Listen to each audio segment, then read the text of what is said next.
Welcome to the Great Man Reviews. And it's your boy Great Man. I'm here with another review. And it's that Samurai 8 time. And I know I was a little late last week and this week, but life has just been crazy these last couple of weeks. Some family issues after the holidays. So, just bear with me. We're going to get back on track. We'll have Demon Slayer out tomorrow. We read that. Some crazy shit. But back to the Samurai. So we're back with Hachimaru, and he's finally returning home from his walk, aka him flying around the village or town. I'm not sure really what they want to call it, but him flying around and meeting Nanashi, and then also defeating the pig samurais. So he gets back and basically tells his father that, hey, Taro can fly. And we went flying around. So I had to go flying around the village, right? Excuse me. His father got upset, which I don't know. I feel some ways about his father, but before it gets to that, really, it shoots to his father speaking to Damaru, and Damaru is asking who he is, and the father's being really like quiet about his identity and like refusing to ask. He even goes so far, he's like, it's isn't it customary for a samurai to introduce himself first, basically telling Damaru that he needs to like formally introduce himself, which he does. And so we find out officially that he is the legendary samurai, the lone wolf, the Damaru. That was terrible. The Damaru. I don't know why that was so hard. The Damaru. I don't really. Sometimes your tongue just is not on your side, and that was one of them. But anyway, so he reveals his identity, and before the father can say who he is, they speak about a couple other things about how Damaru is gathering the seven seals for the box of Pandora, and how Hachimaru is one of those. And that's when the father just like flips his shit, and it's just like, absolutely not. You're not taking them. You're not doing any of this. Fuck all that. Get out of here. Basically, I mean, he said it in not even really more polite than that. Like less cuss words, but that was the basic gist of what he was saying. He's like, you got to go. And so Hachimaru arrives in, and they stop talking, and Hachimaru and his father get into an argument about how Hachimaru wants to go explore and wants to be able to like walk and explore the village and fly on Taro and just like basically be free, since now he doesn't have to be cooped up in his house. And the dad is like petrified of this for some reason, which I'll get to later, which my theories are on.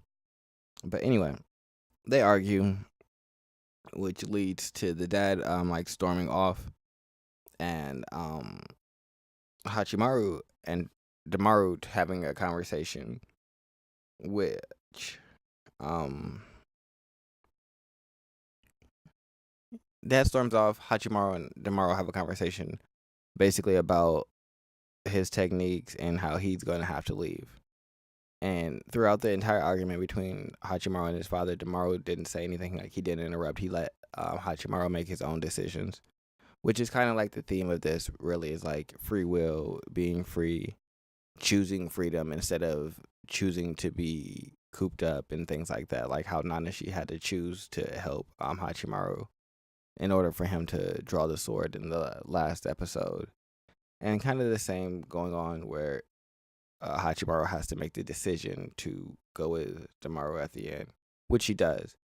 But leading up to that, the father goes into, I guess, Hachimaru's old room and goes looking through all the pictures and like all this stuff, and just like having memories of when Hachimaru was younger and sickly and like attached to the machine that was keeping him alive. And then there's this flash to this like evil looking samurai who in the panel says, one day I will track you down. And then the father's face just like goes like super terrified. Like, I'm sure he, like, all the color drained out of his face, I'm sure, in this moment and everything like that when he had, like, that flashback. And that leads him to, like, being unsure about what his path forward should be, like, probably debating on whether he should be more lenient on Hachimaru or if he should continue to be uptight and trying to quote unquote protect him, which I don't think is really working since he almost died. And if you almost died, then you're not really able to protect him, especially from the person that seems like he's gonna come after you. And so I think that the person that we see in that panel is obviously the main antagonist for the story, but someone that the father used to work for. And I think the father stole whatever like blade that he put inside Hachimaru, and that's how Hachimaru was able to live. Like he chose his son over his like loyalty to that guy. Am I in my head canon? I guess that's where it's going. I don't know. I guess we'll see if I'm right or wrong, but that's my theory right now. Is Hachimaru's father is definitely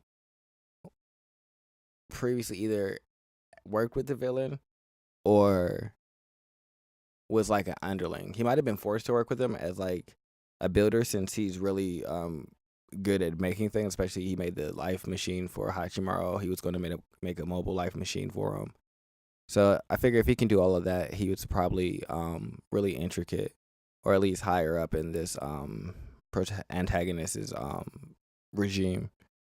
And so we cut back to Hachimaru after that, though.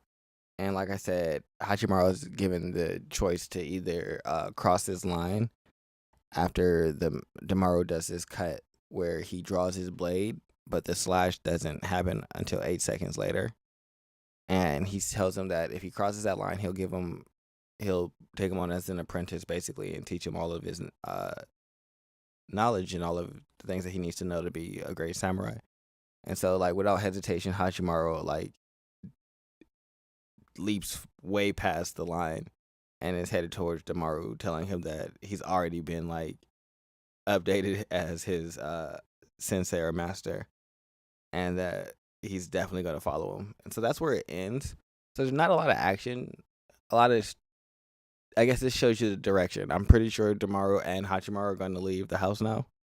And I feel like Nanashi is going to join them. That's what I'm putting my money on. Is Nanashi's going to join them, Hachimaru and Damaru are going to leave, and the dad's not going to be happy about it.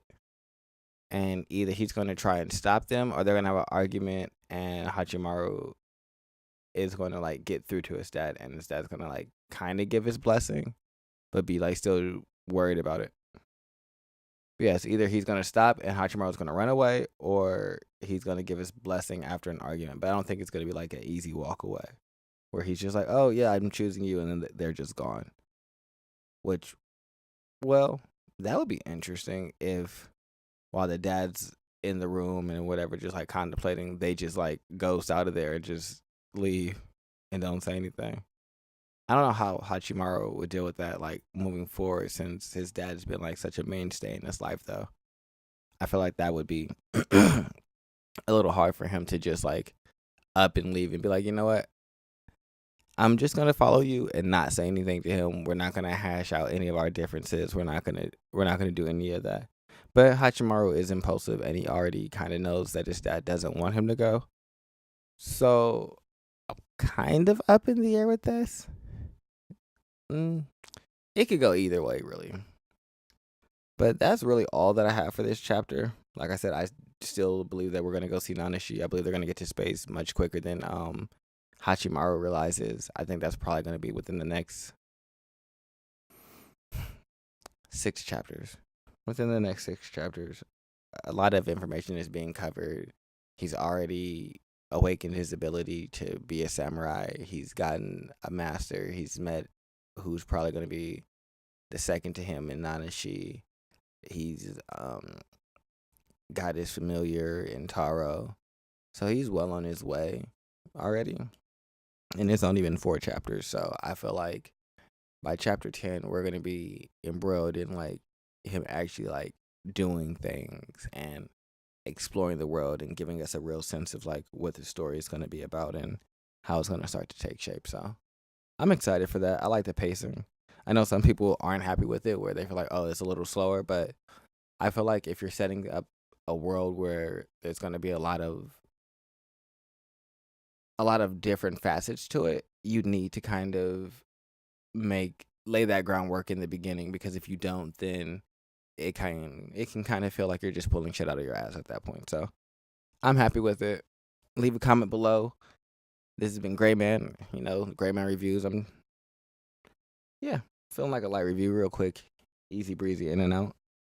But yeah, like, subscribe, comment, all that good stuff. It's your boy Gray.